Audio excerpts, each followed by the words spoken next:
Perkenalkan, nama saya Gita Margreta dengan NIM 210101020 dari Prodi Teknik Elektro Angkatan 2021. Di sini saya akan menjelaskan materi mengenai pengenalan TensorFlow untuk memenuhi tugas dari mata kuliah Algoritma dan Pemrograman yang diampu oleh Pak Tony Sehendra. Sebelum lanjut ke pertanyaan, di sini saya akan menjelaskan apa sih itu si TensorFlow dan Tensor.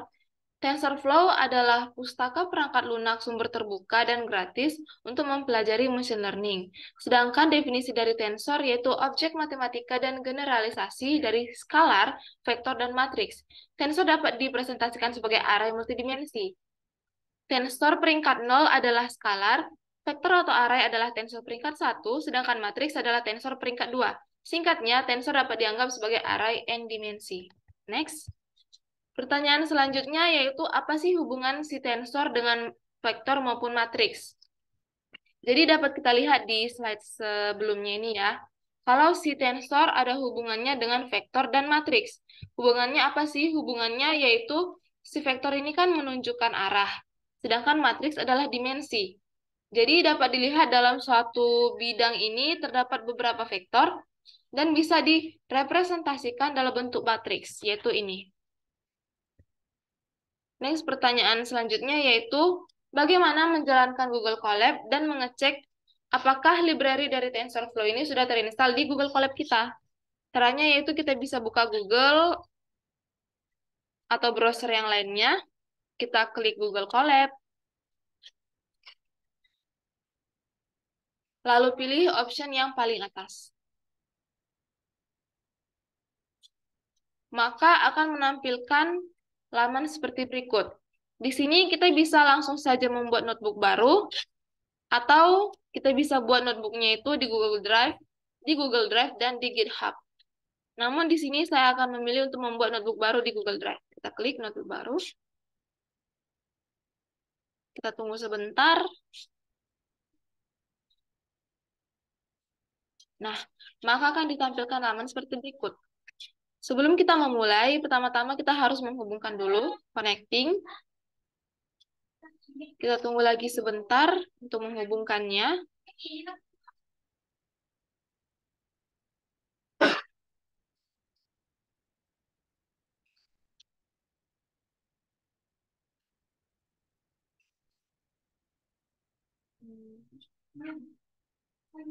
Sedang melakukan inisialisasi. Nah, maka ini sudah terhubung. Lalu, sebelumnya kita harus mengganti nama dari file TensorFlow ini. Saya akan ubah menjadi objek tensor. Oke, sudah tersimpan. Lalu, untuk mengecek apakah library dari TensorFlow sudah terinstall pada Google Colab kita bisa buat import TensorFlow STF. Lalu kita run.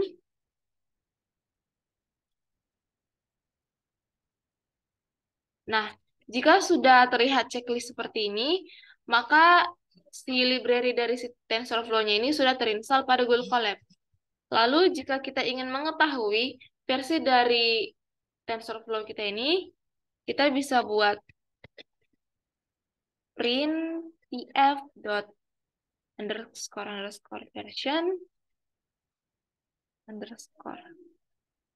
Lalu kita run lagi. Maka dapat dilihat bahwa versi dari si TensorFlow-nya ini 2.9.2.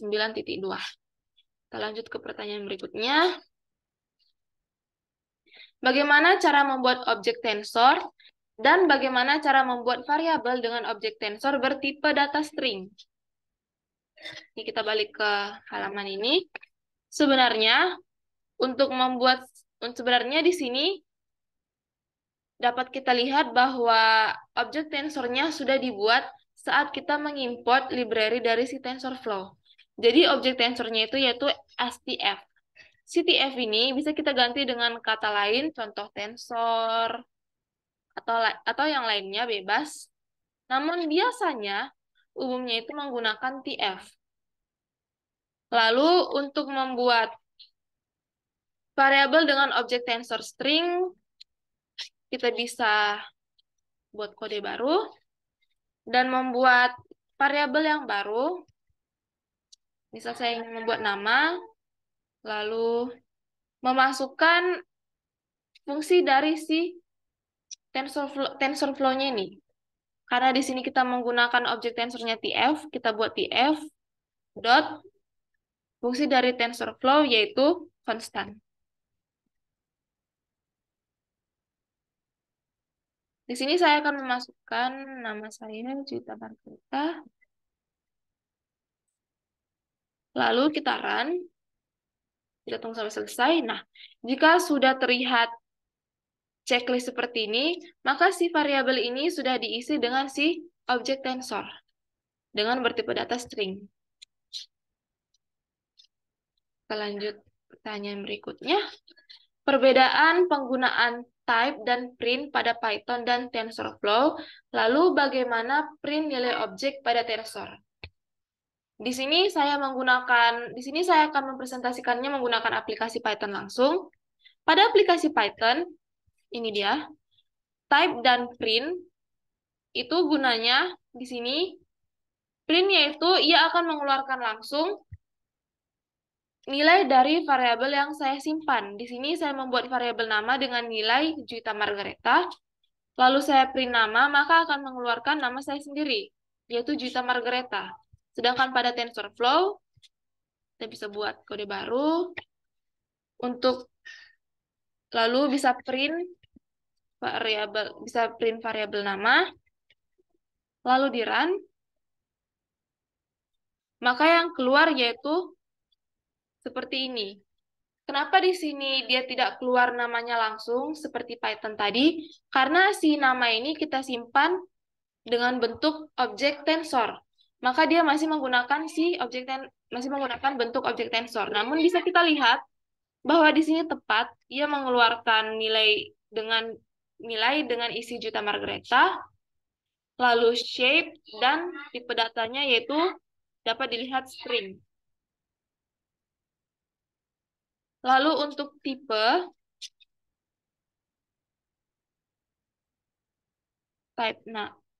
dari si namanya ini sekarang. Nah, kalau misal tadi di Python saya ketik type lalu memasukkan variabel nama, yang keluar yaitu langsung tipe data dari si nilai dalam variabel nama tersebut, yaitu tipe datanya string. Namun pada TensorFlow, bisa kita lihat di sini tipe datanya tensorflow.python.framework OPS Eager Tensor. Kenapa tipe datanya dikeluarkan seperti ini? Karena seperti yang saya bilang tadi bahwa saat kita membuat si variabel nama yang berisikan string, kita menyimpannya dengan TF constant, dengan fungsi dari TensorFlow dan menggunakan objek tensor TF. Maka tipe data yang dikeluarkan yaitu si TensorFlow itu sendiri. Jadi bisa dilihat jelas beda dari print dan type si TensorFlow dan si Python.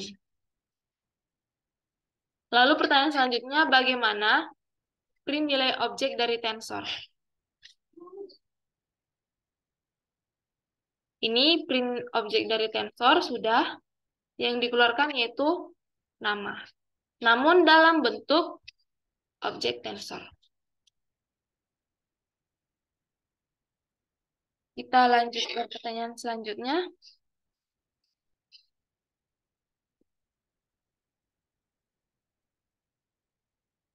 Oh ya, sebelumnya saya ingin memberitahu bagaimana cara print nilai objek tensor tanpa si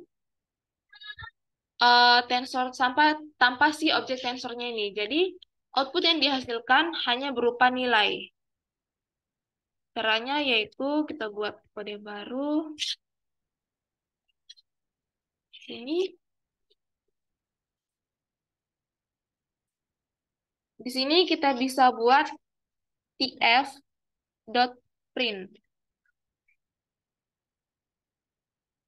If.print, lalu yang ingin kita print yaitu isi dari variabel nama. Saran. Nah, bisa dilihat bahwa yang keluar hanya nilai dari si variabel namanya, yaitu Juta Margareta. Kita lanjut pertanyaan berikutnya. Bagaimana sih menggabungkan objek tensor dan menampilkan nilainya dengan tipe data string? Lalu bagaimana menggabungkan objek tensor dengan tipe data berbeda dan menampilkan nilainya? Jadi di sini sebelumnya kita bisa menambahkan terlebih dahulu variabelnya. Contoh, saya bisa menambahkan nim f.constant, lalu membuat tipe data yang sama, yaitu string, 120. Lalu untuk variabel dengan tipe data yang berbeda, di sini saya ingin membuat variabel tempatan saja, f.constant.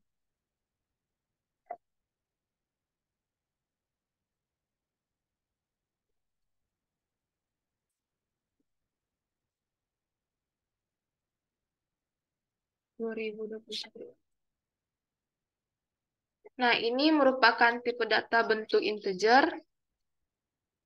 Lalu saya akan menambahkan lagi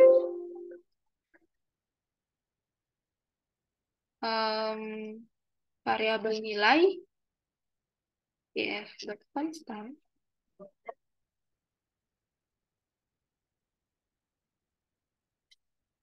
negatif 8,05.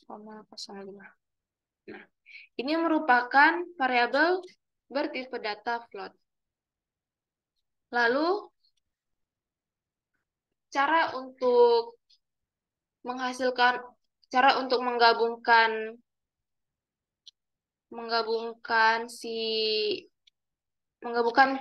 print dari tipe data yang sama, yaitu kita bisa buat tf.print nama.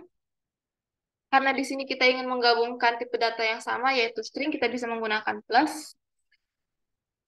Misal saya ingin ngeprint nama dan nim, saya bisa klik nama plus nim, lalu kita run.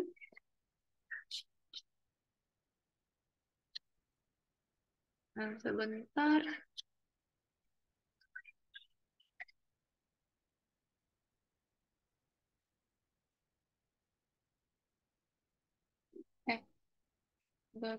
Print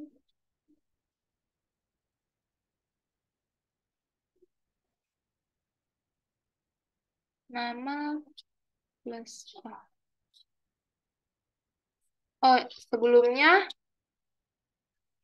sebelum kita memulai untuk mengeluarkan output dari si variabel, karena kita sudah melakukan perubahan di sini, jangan lupa kita run dulu untuk menyimpannya di dalam objek tensor. Nah, ini sudah di-run, maka sudah tersimpan variabel-variabelnya.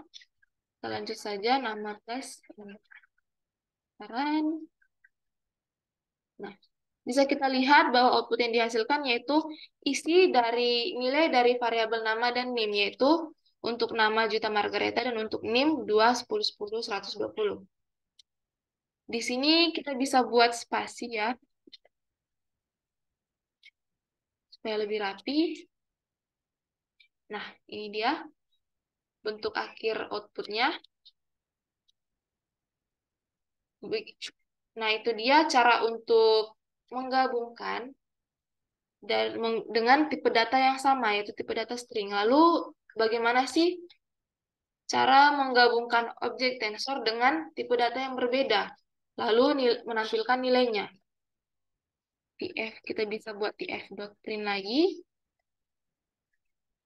Nah, sebelumnya untuk menampilkan objek tensor dengan tipe data yang sama menggunakan plus, di sini untuk mengeluarkan nilai dari objek tensor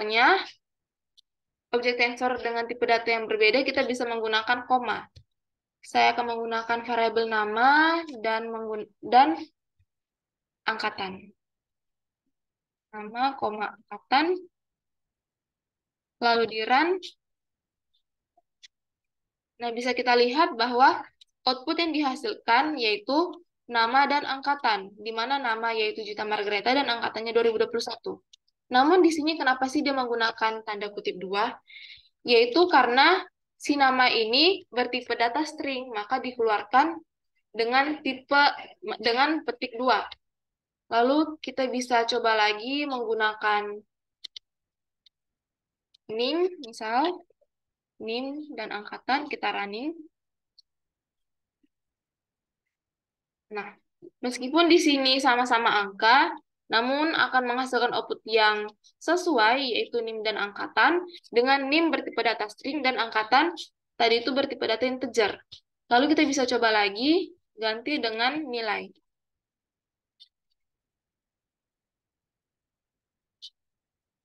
Nah, ini dia. Sama juga menghasilkan output yang sesuai dengan NIM dan nilai, di mana NIM ini bertipe data string dan nilai ini tadi bertipe data float. Ini ya dia, sesuai. Baik, mungkin sekian saja penjelasan dari saya mengenai objek tensor. Saya mohon maaf jika terdapat salah kata atau salah pengucapan dalam penjelasan saya. Terima kasih atas perhatiannya dan selamat malam.